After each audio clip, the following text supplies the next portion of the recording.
Tar Baby, Cassette 6. Honest, he said. I didn't mean to scare you. Honest. I can live without a lot of things, but I didn't want you to take your feet away from me just because I didn't go to jail like I was supposed to. I don't have a real life like most people. I've missed a lot. Don't take your feet away from me, too. You are not well, she said. Yes, I am. No, you're not. 'Cause I like your feet? You can't have my feet. I didn't ask to have them. I just asked to see them. I can't carry on a conversation like this. This is not a conversation that anybody has. Let me see them. Stop it, please. Look, Harvey, Henry, son, Billy Green, maybe we'd just better pack it up and call it a day. He sat down on the hard-packed sand in front and a little to the right of her and looked at her steadily. He quit trying to make an impression. I'm not crazy, Jadine. Raw, maybe, but not nuts. I'm not convinced. A man admires your feet and you want to lock him up?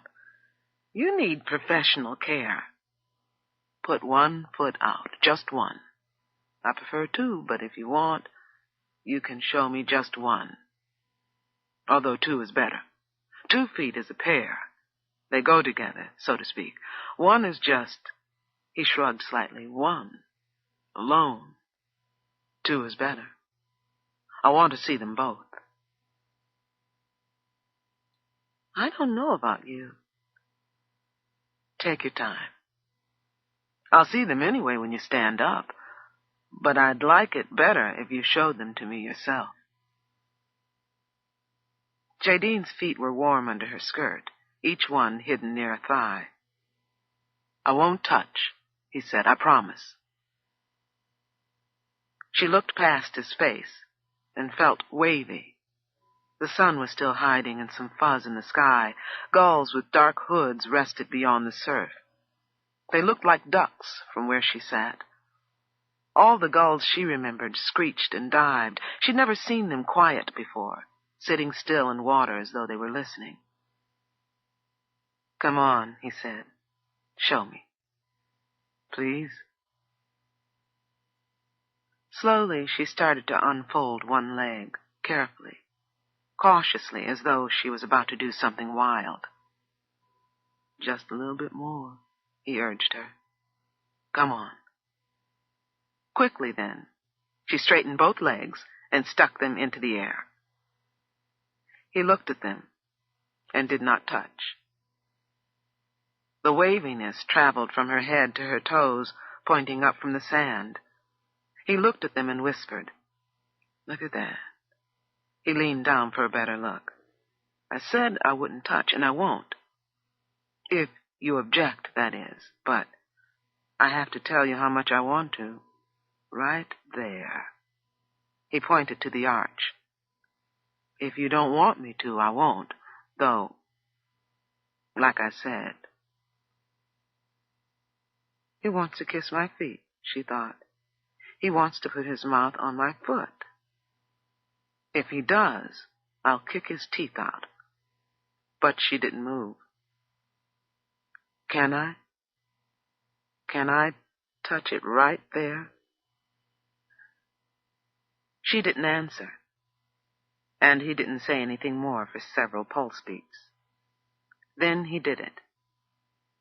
Put his forefinger on her sole and held it and held it and held it there. Please stop, she said.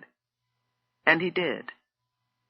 But his forefinger stayed where his finger had been in the valley of her naked foot, even after she laced up the canvas shoes. I've got to get back, she said. He stood quickly so there would be no mistake, and walked ahead of her, leading the way. He drove this time, while Jadine sat quietly, going over in her mind the reasons why she was not going to let him make love to her. The reasons it would be impossible to even consider going to bed with him, fingerprint or no fingerprint, laughing into the sky or not. The most important reason was that he expected her to. As hard as she tried, he didn't seem convinced that she was unattracted to him. Second, it would trouble Nanadine and Sidney. Third, he wasn't manageable. Afterward, what would he be like afterward? Stake a claim? Try to trade his room for hers? Drive the Jeep into the house if she said no? He was whistling now, driving along, whistling through closed teeth, like he already had it made. Still, she had been there 2 whole months with nobody. Jadine sighed and set her jaw. 15 more minutes and they would be back at the house where she could put the whole business out of her mind. But the Jeep slowed down, and she couldn't believe it. He must have done something. Did he think she would sit still for something as dumb as that? But it was true. He pumped and pumped the accelerator. Nothing happened. The gauge was securely empty. Jadine looked around. Jungle muck on both sides, trees close to the road on the left. An uphill walk to the house was longer than a trek back to the pier. Jadine reached into the glove compartment and took out a key. "It unlocks the pump back at the pier," she said. "Got something to put it in?" he asked. "In back under the seat, there's a 5-liter bottle. Use that." "I hope you're right, that there's gas in that pump." "I hope I am, too. If not, get some from the boat. I know there's some there." He nodded. 20 minutes about to get there and another 20 to get back. She agreed and settled back in the seat, crossing her legs. "You're not coming with me?" "No," she said. "I'll wait here." "Alone?" "Go on, will you? I'll be all right. There's nobody on the island I don't know. If somebody drives down, I'll have them pick you up and bring you back."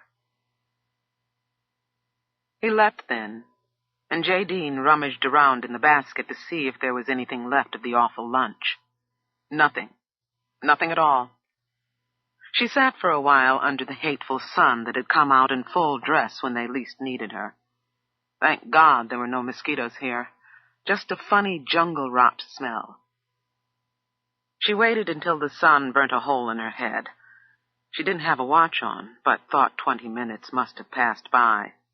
Only 20 more. Then she decided to seek shelter from the sun under the trees to the left of the road, in spite of that unpleasant odor. This was the ugly part of Ile des Chevaliers, the part she averted her eyes from whenever she drove past. Its solitude was heavy, and there was something sly about its silence. Her jangled nerves she attributed, however, to the conversation with Son, the print of his forefinger on her foot, and the silly thoughts she'd had afterward. A fair amount of composure returned quickly once they had gotten back to the Jeep where all was familiar, but a tremor had not yet died in her stomach, and required the resolutions of a new nun to subdue. It was nothing like the fear-slashed anger she had felt the morning he had held her from behind and pressed into her, nothing like that. But he was bathed now, clipped and beautiful, with spacious, tender eyes and a woodsy voice. His smile was always a surprise, like a sudden rustle of wind across the savanna of his face. Playful sometimes, sometimes not. Sometimes it made her grab the reins. She took her pad and a stick of charcoal and walked toward the trees, wishing once more that she had had genuine talent in her fingers. She loved to paint and draw, so it was unfair not to be good at it. Still, she was lucky to know it, to know the difference between the fine and the mediocre, so she put that instinct to work and studied art history. There she was never wrong. The trees were not as close together as she'd thought. Tall bushes had made them seem so. She approached the shade and peeped in between the trees. She almost laughed at what she saw. Young trees ringed and soared above a wavy, mossy floor. There was hardly any color, just greens and browns, because there was hardly any light, and what light there was, a sentimental shaft of sunlight to the left, bunched the brown into deeper shadow. In the center, under a roof of greens, was a lawn of the same dark green the Dutchmen loved to use. The circle of trees looked like a standing rib of pork. Jadine stuck her pad under her arm and clenched the charcoal stick. It was amazing. The place looked like something by Bruce White or Fazetta, an elegant comic book illustration. She stepped through some bushes that looked like rhododendron and onto the mossy floor. The lawn, the center of the place, began only a couple of yards ahead. She walked toward it and sank up to her knees. She dropped the pad and charcoal and grabbed the waist of a tree, which shivered in her arms and swayed as though it wished to dance with her. She struggled to lift her feet and sank an inch or two farther down into the moss-covered jelly. The pad with Son's face badly sketched looked up at her, and the women hanging in the trees looked down at her. There is an easy way out of this, she thought, and every Girl Scout knows what it is, but I don't. Movement was not possible. At least not sudden movement. Perhaps she was supposed to lie horizontally. She tightened her arms around the tree, and it swayed as though it wished to dance with her. Count, she thought. I will count to 50, and then pull. Then count again, and pull again. She had only to hang on until Son returned and shout. 15 minutes, no more. And she would spend it edging up the tree that wanted to dance. No point in looking down at the slime. It would make her think of worms or snakes or crocodiles. Count, just count. Don't sweat or you'll lose your partner, the tree. Cleave together like lovers. Press together like man and wife. Cling to your partner. Hang on to him and never let him go. Creep up on him a millimeter at a time, slower than the slime, and cover him like the moss. Caress his bark and finger his ridges. Sway when he sways and shiver with him too. Whisper your numbers from 1 to 50 into the parts that have been lifted away and left tender skin behind. Love him and trust him with your life because you are up to your kneecaps in rot. The young tree sighed and swayed. The women looked down from the rafters of the trees and stopped murmuring. They were delighted when they first saw her, thinking a runaway child had been restored to them. But upon looking closer, they saw differently. This girl was fighting to get away from them. The women hanging from the trees were quiet now, but arrogant, mindful as they were of their value, their exceptional femaleness, knowing as they did that the first world of the world had been built with their sacred properties, that they alone could hold together the stones of pyramids and the rushes of Moses' crib, knowing their steady consistency, their pace of glaciers, their permanent embrace. They wondered at the girl's desperate struggle down below to be free, to be something other than they were. Jadine counted to 50 8 times, pulled 8 times. Then her right knee grazed something hard, and she managed to lift her leg and bend it enough to kneel on the hard thing that seemed to be growing out of her partner, the tree. It held, and she got her other leg up, but the slimy soles of her shoes could find no other footing on the bark. She had to shimmy, using the insides of her knees for leverage. When she was up far enough, she twisted with a giant effort around to the roadside of the tree, the part of the trunk that leaned out of solid ground. She slid down on her stomach, and when Son came sweating up the hill, she was crying a little and cleaning her feet and legs with leaves. The white skirt showed a deep, dark, and sticky hem and hung over the door of the Jeep. She was in halter and panties. "What the hell happened to you?" He ran to her and put the bottle on the seat.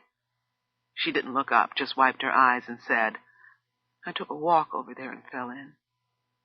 "Over where?" "There, behind those trees." "Fell in what?" "That looks like oil. I don't know, mud, I guess. But it felt like jelly when I was in it. But it doesn't come off like jelly. It's drying and sticking. Sun knelt down and stroked her skin. The black stuff was shiny in places, and where it was dry, it was like mucilage. Nothing much was happening with her leaves. He shook some drops of the gasoline onto a clean place in her skirt and handed it to her. She took it and continued to clean herself in silence. He poured the gas into the tank, and they waited for a few minutes for it to get into the line, and only when the motor finally caught did Jadine hazard a glance back at the place where she'd gone in. She could not identify the tree that had danced with her. Sun drove slowly up the hill to conserve the gas. He glanced at her from time to time, but could see she was not about to be consoled easily. He decided to tease her gently. "That's where the swamp women live," he said. "You see any?" She didn't answer. "They mate with the horsemen up in the hills." "Oh, shut up. Just shut up." "I just thought you might have seen one." "Look," she said, "I might have died. That mess was up to my knees. Don't try to cheer me up. It's not funny. Just drive, will you? Get me home so I can get this shit off me." Okay, he said, and smiled because he liked her sitting next to him in her underwear. Liked it so much, it was hard to look serious when they drove up to the house, and Margaret, sitting on the living room patio, came round to see who it was. "An accident," said Jadine before Margaret could shift her stare from the underwear to Sun. "I took a walk and fell in the swamp." "My God," said Margaret, "you poor thing. You must have been scared out of your mind. Where was he?" She jutted her chin at Sun's back as he drove the Jeep to the kitchen side of the house. "At the dock getting gas, we ran out." Jadine was hurrying into the house. Her legs were burning from the gasoline. "I have to get in the tub." Margaret followed her. "Soap first, then alcohol. Jesus, what is that stuff? It looks like pitch." In the bedroom, Jadine took off halter and panties and tiptoed into the bathroom. "He's bad luck, Jade. He really is. Any time anybody gets near him, something happens." "Except Valerian," said Jadine. "He's good luck for Valerian." "That figures," said Margaret. "Turpentine's better, honey. You have any?" "No, but it's coming off all right with the soap. I won't be able to wax my legs for a week now. God, it burns." "He's bad luck, Jade, really. I just know it." "Don't worry, Margaret. Michael will show. You'll see." "I hope so. It's going to be so nice. I'm cooking everything myself. Did I tell you?" "You told me. He hasn't been here since he was 14. I could like this place if he'd stay. I could like everything about it. He won't spoil it, will he?" "Who?" "Him. Willie." "No, why would he? He's leaving as soon as Valerian hears from the consulate." "What are you afraid of?" "Well, Jade, he was in my closet." "He isn't there now. What's the matter, Margaret? You think he wants your bod?" "I don't know what I think. I'm all nerves. This place makes me crazy, and so does he. Look at you. You go off with him, step out of a car, and fall in a mud hole." "Margaret, I fell in, not you, and it was my fault, not his." Jadine surprised herself. She was defending him against her. She thought it was gone, that mistrust, that stupid game she and Margaret used to play. Any minute now, Margaret would be reaching out her hand and saying, "What'd you do to your hair? What'd you do to your hair?" Like white girls all over the world, or telling her about Dorcas, the one black girl she ever looked in the face.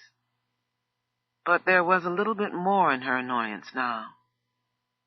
Maybe she should just say it. "He doesn't want you, Margaret. He wants me. He's crazy and beautiful and black and poor and beautiful, and he killed a woman, but he doesn't want you. He wants me. And I have the fingerprint to prove it." But she didn't say any of that. She said she wanted to sleep now. Margaret left, but her alarm stayed behind. Jadine got into bed and discovered she was jealous of Margaret, of all people. Just because he was in her closet, she thought his sole purpose in life was to seduce her. Naturally, her. A white woman, no matter how old, how flabby, how totally sexless, believed it. And she could have shot him for choosing Margaret's closet and giving her reason to believe it was true. God! Jadine turned over carefully to protect her raw legs. I am competing with her for rape. She thinks this place is driving her crazy. It's making a moron out of me. Certified. It took some time before she could fall asleep. The soap had done its job. The little feet he wanted so badly to see were clean again, peachy soft again, as though they had never been touched and never themselves had touched the ground. Chapter 6. Christmas Eve's Eve, and even the goddamn hydrangea had bloomed. The whole island was vomiting up color like a drunk, and here in the corner, in plastic-filtered light, was one spot of sane, refined mauve. Valerian sprayed it with water and aerated the soil around the stem. "Merry Christmas," he said, and toasted the shy violet buds with his wineglass. Maybe Margaret was right. This would be a warm and memorable Christmas. The black man had brought luck to the greenhouse. Maybe he'd bring luck to the whole celebration. Michelin would be there. Michael's friend. That was just enough. And Margaret was sober and busy and cheerfully preoccupied with something outside herself for a change. Valerian walked away from the hydrangea and looked out the window toward the wash-house. The washerwoman was there, bless her heart, with the yard boy. He couldn't hear them, but they looked as though they were laughing. A nip, he thought. They're already celebrating and have taken a Christmas nip. He liked that. That was the way a holiday ought to begin, and since everything was in its place as it should be, Michael coming, Margaret cooking, hydrangea in bloom, he decided to go out there with the servants and wish them a Merry Christmas too. All that was needed was that holiday bread Grandmother Stadt used to make. Oliebaden. Oliebaden? Yes, my grandmother used to make it at New Year. The Candy Queen? Asked Margaret. I never heard of it. It's not hard, said Valerian. It's Dutch. What's it taste like? Sweet, like a donut. We can't serve donuts at dinner, Valerian. It's not for dinner, it's for afterward, with brandy and coffee. This is going to be hard enough without Oliebaden. Then let's forget the whole thing. No, I said I'd do it, and I'm going to. Michael will get a kick out of it. So will Undine. Maybe. I've never seen her eat anything. Nobody ever sees a cook eat anything. Let's go over the menu again. Turkey, mashed potatoes and gravy, green beans. What else? The lemon whip and this Oliebaden thing. You can use the apples in it. It's easier than pie, and it's traditional in our family. Or it was. What about something to start? Soup or fish? Valerian, something simple. You can handle it. You'll help? I'll be entertaining the guests. I can't do both. And that's not what you said. You said you'd do the whole dinner for everybody. So how many is that? 6? 7. It'll be fun. You'll enjoy it. Don't forget it was your suggestion. How do you get 7? BJ has a girlfriend, doesn't he? So there's me, you, and Michael, BJ and his guest, Jade, and Michelin. 7. The turkey is here. Beans, potatoes, nothing to it. You can make the Oliebaden ahead of time. Christmas Eve. You have the recipe? I have it. What do I need? Nothing special. Yeast, eggs, milk, sugar, lemon, flour, raisins, apples, and butter. What about the lemon whip? Just lemon-flavored gelatin beaten to froth and whipped cream on top. Very simple. We can have smoked fish, perhaps, to start. All that needs is parsley. The lemon whip is a light sweet for after a heavy dinner. Then coffee and brandy with the olive oil. Valerian spread his fingers to show how easy it was. He wanted her occupied the next few days, not sitting around in anxiety about when or if Michael would get there. "Donuts and brandy," she said, and shook her head. "Margaret, no, it's fine. Just sounded funny, that's all. They don't have a hole in the middle." "Too bad," she said. "It might inspire you." "I'm sorry about last night. That wasn't why I came. I've been hateful, and I know it. I shouldn't have behaved that way when you found Willie up there in your closet. We've been through all that. Forget it. It worked out okay, didn't it? I suppose. You should see the greenhouse now. Black magic. Really, you should come and see. And I am sorry, Margaret. I liked what you did, though. Sure. We'll do it again sometime. Soon. Now? Why not? It doesn't work like that, Valerian. I mean, I can't just lie down in the middle of the afternoon. I can. I can even kneel. Might need help getting back up, but I can do it. No, wait, Marge.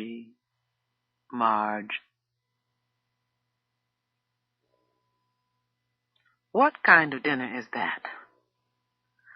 I wouldn't have it for lunch. Does she think she's doing me a favor? Stop grumbling. It's Christmas time, and for once in your life you don't have to cook the dinner. But I have to do the dishes, I bet. No, you don't. Who then? You? No Mary, no yard man. They decide not to show up without telling anybody. Everything's on me. A pile of laundry a mile high in there. J. Dean off playing games with that jailbird. Guests coming. I told you he already called Dr. Michelin, and Dr. Michelin said he'd get somebody right away. Maybe not right away because they got Christmas there too, but he thinks his housekeeper can find somebody. We'll just have to make do for a day or two. Let the laundry stay there, and get yourself organized. You're worrying the life out of me. You can stop riding me any time you please, and if you expect anything at all to go right, you better quit soon. You're the one riding people. You've been hot for days. Nothing can please you. The whole house is upset. Hard to think and be nice in a house that's upset. The house is not upset. You are. Everybody else is laughing and having a good time but you. Mr. Street slept with his wife last night. You know how long it's been since he did that? Slept in the same bed with her? Slept is the word, all right. Don't you believe it? They've been cooing all morning. I don't care. They ought to sleep together. I never did know how he puts up with that. Whoever heard of married folks sleeping any other way but together? They can sleep anywhere they want. It's where Jade sleeps that bothers me. She slept in her own bed. I'm going to bring this basin down on your head. You know what I'm talking about. Well, what do you want me to do about it? Talk to somebody. Who? Her. Get away from me. Sidney, listen here. I don't like it. None of it. What you want to mess with him for? He ain't got a dime and no prospect for one. She's just playing. Nothing much else to do out here, you know that. Cleaned him up, and he looks fine, and even acts all right. Look here. They pack a lunch, go off to the beach, and swim a little. What is that, marriage? First you were screaming because you thought she was going to marry some white boy. Now she goes swimming with one of us, and you're still mad. J. Dean's not a fool, and he's okay. He is not okay. When he busted in here, you were the one trying to get me to calm down. I was ready to shoot him. Now you the one want the gun. I just don't like it. What are you afraid of? She's not going off with him. Just because you foolish, don't think she is. She's worked hard to make something of herself, and nothing will make her throw it all away on a swamp nigger. It ain't what she thinks that worries me. It's what he thinks. You know something I don't? No? Well, then. But I've seen his eyes when nobody's looking. At least when he thinks nobody's looking. And what did you see in his eyes, Undine? Wildness. Plain, straight-out wildness. He wants her, Sidney. And he'll do what he has to do to get her, and what he has to keep her. Takes two, Undine. He can't kidnap her. Wouldn't put it past him. Mr. Street likes him. He likes him because Jadine likes him. No. He helped him with those plants in there. Made something grow that was dying. He wants to keep him here so Jade will stay, and if Jadine stays, then his wife might stay, and if Michael does show up, maybe she won't want to go running off after him. Well, maybe he's right. Don't rely on it. If that boy gets in, she'll be out of here like a shot. She's got a lot of cleaning up to do with Michael. It's sitting on her heart. And she's never going to have no peace until she cleans it up. She'll trail him to the end of the world, and God himself knows that is exactly where she ought to be. You hate that woman, and you want her out of here so you can run everything your way. I don't hate her. I feel sorry for her, to tell the truth. Want some more hot water in there? No, this is fine. It's going to be all right, Undine. She's coming in the kitchen to cook Christmas dinner. And you have to get out of the way. Maybe it'll taste bad, but it's only for one night. We can behave for one night, can't we? Then it'll be over, and everything will be back to normal. Everything but my feet. Your feet, too. Put 'em up here. Let me rub them for you. They're not going to last much longer, you know. I get the littlest cut on them now, and it don't seem to heal. I have to stand up to do the work I do, and if I can't stand, then I can't work. When you can't stand, girl, sit down. You don't have to work. I can take care of you. You know that.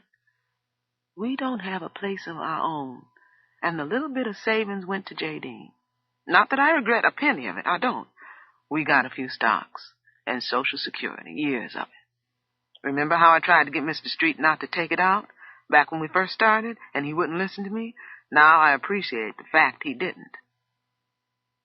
Such a smart little girl and so pretty. I never minded not having children after we started taking care of her. I would have stood on my feet all day, all night to put her through that school. And when my feet were gone, I would have cooked on my knees. I know, baby, I know. She crowned me, that girl did. No matter what went wrong or how tired I was, she was my crown. He helped too, you know. We never could have done it without him. And I'm grateful. You know I am. I've never had no problem with him. He's a nuisance. But he stood by us when we needed him to. And she never objected to it, Undine. A lot of wives would have. I suppose. Lay back. Put your legs up on this pillow. Rest yourself and don't worry about nothing. Nothing's going to change. Everything's going to be all right. She wouldn't up and marry some no-count Negro, would she? I don't care how good-looking and sweet-talking he is. You didn't say nothing about stuffing. Is she going to stuff that bird or just roast him empty? Rest, girl. And what the devil is a lemon whip? Nobody came. At least none of the invited. The emperor butterflies flew in the window, but they were not invited, nor were the bees. They were roused by the six-part singing of the tin-tin birds, sitting in formation at the top of the bougainvillea. But the maiden ants weren't there, thank God, with their wispy maiden ant hair. Still, nobody came. Uninvited and emergency guests shared dinner on Christmas Day. First, the telephone operator read off the cable from B.J. Bridges. Boston weather cannot fly. Okay, postpone New Year. Then Dr. Michelin called with regrets, saying the crossing would be too rough. Finally, Customs Control reported there was no red trunk on the last flight arriving at 9 in the morning from Miami. and there was no Houston flight at all that day. More telephone calls. Michael didn't answer his telephone. Margaret would have caved in Christmas Eve except for the busyness of confirming the disaster. More placing of calls. 45-minute waits until they were connected. More cables with confirmed delivery instructions. Michael's neighbors were summoned, but the number had changed, or the neighbors had. His old girlfriends were asked to go to his house and check. Had he left? When? But it was the day before Christmas, and people had other things to do. Then there was the wrapping of gifts, the Audiobook to make, the turkey that was really a goose to prepare. Margaret was too tired to feel her sorrow at its deepest point until Christmas Day dawned bright and secular, and nobody at all came to L'Arbre de la Croix, and nobody was in his proper place. Ondine was in the bathtub. Margaret was in the kitchen. Sidney was in the greenhouse cutting flowers for the table. Jadine was in the wash-house, waiting for a dryer load to conclude. And Valerian was by the telephone, placing incomplete calls. Son, who had no place of his own, got in everybody's way. The exchange of gifts, scheduled for Michael's arrival, took place anywhere, furtively, and without fanfare or enthusiasm. When it was certain that no one was coming, and the day looked as if it belonged to the Tin-Tin birds and not to family and friends, Valerian, to raise Margaret's spirits probably, or simply to get through the day, said, "Let's all sit down and have the dinner among ourselves, everybody, Jade, Willie, Ondine, Sidney." They would all have a good time, he said. Margaret nodded and left the kitchen, where the uses of things now eluded her completely. She was in control the night before, enough to wash the fowl whose legs would not stand up as they ought to. But the Audiobook recipe slipped out of reach entirely. Sidney rescued it. And now, when Valerian called her away from the kitchen, she seemed not to care one way or another. It was just another meal now, and the dinner she had planned to cook, Ondine had to finish, including the lemon whip. Ondine was persuaded to dress up and join Sidney and the others in the dining room, partly because she'd had the foresight to bake a ham and a coconut cake, and would not be required to eat Margaret's menu, and partly because she'd have to eat alone otherwise, but she was deeply unhappy about being thrown out of her kitchen in the first place, and then pushed back in when Margaret abandoned the whole thing halfway through because the guests were different. She was also unhappy because she thought Jadine had secret plans to leave right after Christmas. A few days ago, she had the humiliation of Alma Estee handing her a pair of recently worn pajamas that she found in the gardenia bushes underneath Jadine's bedroom. Ondine took them and didn't mention the find to anyone, but it worried her. Jadine's scurrilous remarks about Son seemed too pointed, too loud. Sidney took the invitation in stride.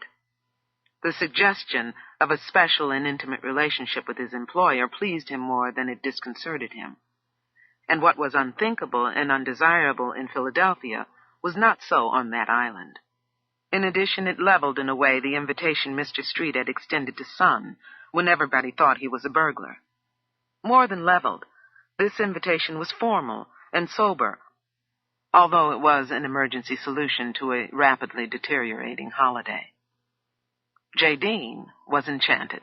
She wanted everybody dressed up and gave Ondine and Sidney their presents right after breakfast when she heard the plans, exacting a promise from her aunt that she would wear hers to dinner. It was hard to tell what Son felt. Perhaps he didn't know himself. For such a long time, a Christmas spent on land for him was an extempore dinner or party with miscellaneous people he never expected to see again. This was another, except that the imminent exit of one of those persons alarmed him. She said, "Before I go on the beach, not before you go." And he had had a brief encounter with Margaret that confirmed it. He was still apologizing all around, and saw Margaret lying in a canvas-back chair, sunning herself in the shade, away from the wind, too, so she could require a tan but not the aging of skin that would accompany it.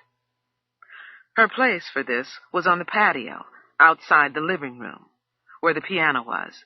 sheltered by the bougainvillea bushes. Next to her chair, on a small glass-topped table, was a box of stationery, bain de soleil, tissues, and a half-glass of Evian, ice and lime. She was in a bathing suit, and some thought she was like a marshmallow, warming but not toasting itself. That inside the white, smooth skin was liquid sugar. No bones, no cartilage, just liquid sugar, soft and a little pulley. Quite unlike her tips, where all of her strength was. Direction, focus, aggression, tenacity, all that was tough and survivalist in her lay in the tips of her fingers, the tips of her toes, her nose tip, her chin tip, and he suspected her breast tips were tiny brass knobs, like those ornately carved fixtures screwed into the drawers of J. Dean's writing table. Even the top of her head was fierce, pulled back as it was into a red foxtail of stamina. She heard him approach and turned her head slowly. The minute she saw him, she reached for her towel. Son picked it up from the flagstones and handed it to her.